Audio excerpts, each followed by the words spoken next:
सरकार मोदी सरकार मोदी सरकार मोदी सरकार मोदी सरकार अरे या सरकारचं करायचं अरे या सरकारचं करायचं काय खाली लोकांवरती मेलोडी खाओ कांदे महंगा मेलोडी खाओ मेलोडी को बुलाओ। आज देशामध्ये 10 दिवसाच्या आत पेट्रोल डिझेल गॅसचे भाव वाढलेले आहेत, सीएनजीचे भाव वाढलेले आहेत।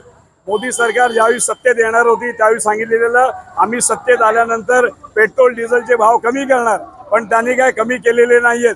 देशामध्ये बेरोजगारी वाढलेली आहे, लोकांचं आज मरण आलेलं आहे। जे जीवनावश्यक वस्तू आहेत, राशन, खत पाणी, बियाणे, आज सगळ्यांचे भाव वाढलेले आहेत।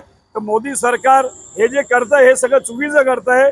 क्रूड ऑइलचे भाव जेव्हा कमी होते परदेशामध्ये त्यावेळी आपल्याकडे 100 रुपये घेतले। आज देशामध्ये हालत खराब आहे। रूस सारखा देश आपल्याला पेट्रोल आणि डिझेल देण्याकरता तयार आहे, पण हे मोदी सरकार अमेरिकेच्या सांगण्यावरनं घेत नाहीये। तर माझी सरकारला विनंती आहे की आपण पेट्रोल डिझेलचे भाव कमी करावे व आम्हाला लोकांना सवलत द्यावी। आणि म्हणून त्याकरता मेलोडीने तिकडे जी चॉकलेट वाटलं मेलोडीना, आज आम्ही लोकांना चॉकलेट देत आहोत। या घोड्यावरनं आम्ही तहसीलदारांना निवेदन देणार आहोत की पेट्रोल डिझेल गॅसचे भाव आपण कमी करा, नाहीतर ह्याच्यापेक्षा मोठं आंदोलन करण्यात येईल।